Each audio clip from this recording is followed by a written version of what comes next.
Sahabat-sahabatku yang dirahmati Allah, Assalamualaikum warahmatullahi wabarakatuh.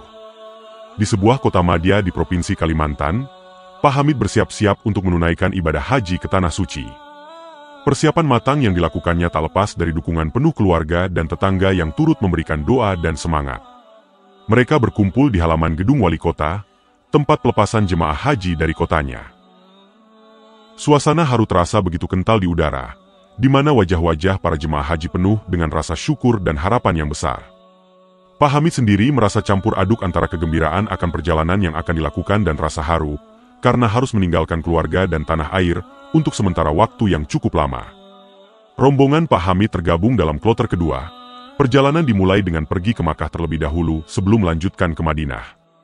Hal ini memberi mereka kesempatan untuk melaksanakan umrah sebelum ibadah haji dimulai. Suatu keistimewaan yang sangat dinanti-nantikan oleh setiap jemaah haji.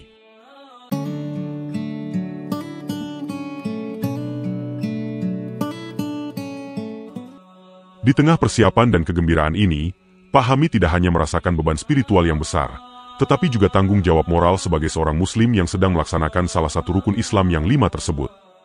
Pak Hamid menghirup udara segar saat ia melangkah keluar dari bandara di Jeddah, Saudi Arabia. Ini adalah perjalanan pertamanya ke luar negeri, sebuah pengalaman yang selalu menjadi impian sejak masa kecilnya di desa kecil di pedalaman Kalimantan. Mata Pak Hamid terbelalak kagum saat ia mengamati gedung-gedung modern yang menjulang tinggi dan jalan-jalan yang lebar serta teratur. Setibanya di Makkah, Pak Hamid segera merasakan kehadiran spiritual yang memenuhi udara.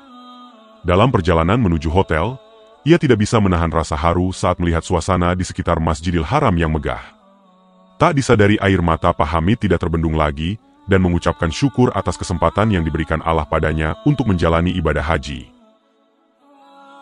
Di hotelnya, Pak Hamid bertemu dengan beberapa jamaah haji lainnya dari berbagai kota di Indonesia dan belahan dunia.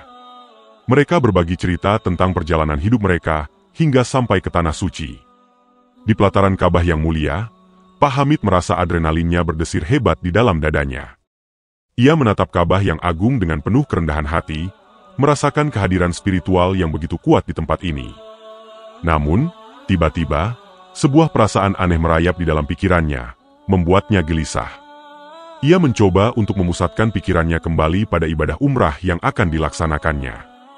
Namun, ketegangan di dadanya semakin memuncak, dan tanpa disadarinya, langkahnya mulai tidak teratur. Tanpa aba-aba, Pak Hamid tiba-tiba berlari-lari kebingungan di sekitar pelataran Ka'bah, seolah-olah ia diganggu oleh sesuatu yang tidak terlihat oleh mata lain. Beberapa jamaah haji yang lain memperhatikan kejadian tersebut. Mereka terkejut dan bingung, tidak tahu apa yang sedang terjadi dengan Pak Hamid.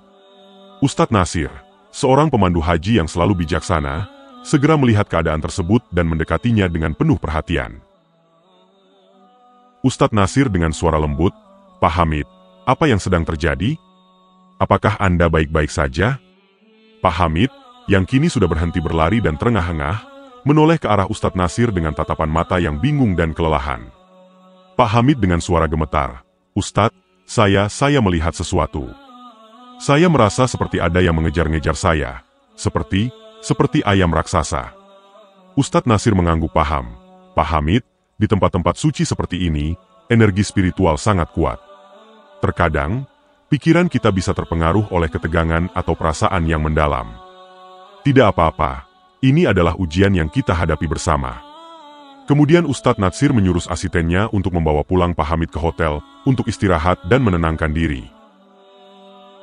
Ketika kembali ke hotel, Ustadz Nasir dan pemuka agama lainnya dari rombongan menghampiri Pak Hamid untuk menanyakan kejadian tersebut.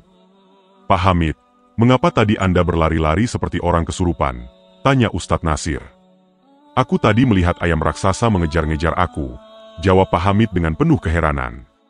"Tidak ada ayam raksasa tadi di sana, Pak Hamid. Jemaah-jemaah yang lain biasa saja," kata Ustadz Nasir. "Tapi saya yakin melihatnya, Ustadz.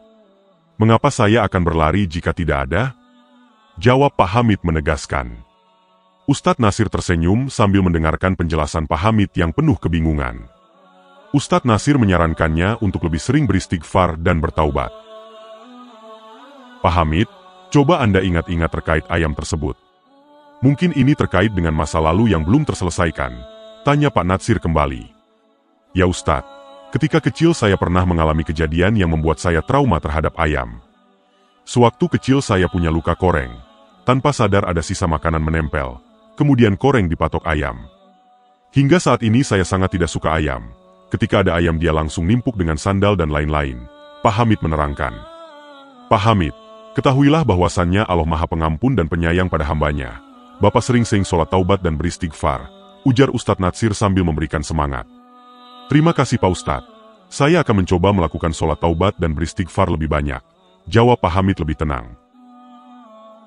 Namun, kejadian aneh itu terulang lagi saat Pak Hamid berada di Masjidil Haram, bahkan sampai beberapa hari berturut-turut.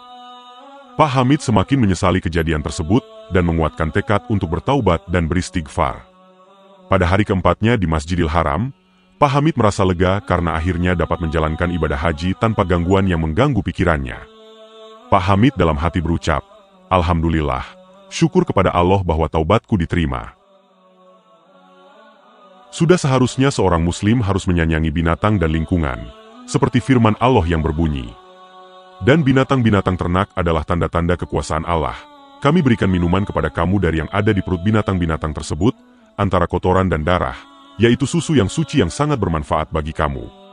Dan kamu dapat mengambil dari buah-buahan yang tumbuh dari pohon-pohonan gunung-gunung sebagai minuman dan rezeki yang baik. Demikianlah kami mempersembahkan kehidupan bagi manusia agar mereka bersyukur. Al-Quran Surah Al-An'am ayat 38. Diterangkan juga dari Abu Hurairah radhiyallahu anhu, Nabi Muhammad shallallahu alaihi wasallam bersabda, Barang siapa yang menyayangi makhluk hidup, maka Allah akan melapangkan kepadanya rezeki dan memanjangkan umurnya. Hadis riwayat Bukhari. Dijelaskan juga dari Abu Hurairah radhiyallahu anhu, Rasulullah shallallahu alaihi wasallam bersabda, Tidak ada seorang muslim pun yang menanam tumbuh-tumbuhan atau menanam pohon, lalu ia atau hewan-hewan memakannya, kecuali akan dianggap sedekah baginya. Hadis riwayat Bukhari dan Muslim. Dijelaskan juga dari Abdullah bin Amr bin As radhiyallahu anhu, Rasulullah bersabda, Jangan membunuh binatang, kecuali untuk makan, dan jika kalian membunuhnya, maka bunuhlah dengan cara yang baik. Hadis riwayat Muslim. Setelah menyelesaikan ibadah haji, Pak Hamid kembali ke Indonesia dengan hati yang penuh harapan dan rasa syukur. Kembalinya ke tanah air membangkitkan semangatnya untuk peduli lebih dalam terhadap kehidupan sekitarnya. Di tengah kotanya, Pak Hamid menjadi perhatian khusus bagi hewan-hewan, termasuk ayam-ayam yang berkeliaran dengan riang di pekarangannya. Ia dengan telaten memberi makan dan merawat mereka, tidak hanya sebagai tanggung jawab, tetapi sebagai bagian dari rasa keterikatannya dengan alam yang diniatkan sebagai ibadah.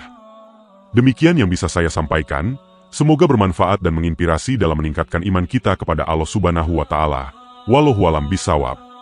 Terus semangat dalam beribadah dan jangan lelah untuk berbuat kebajikan. Akhir halam, waalaikumsalam warahmatullahi wabarakatuh.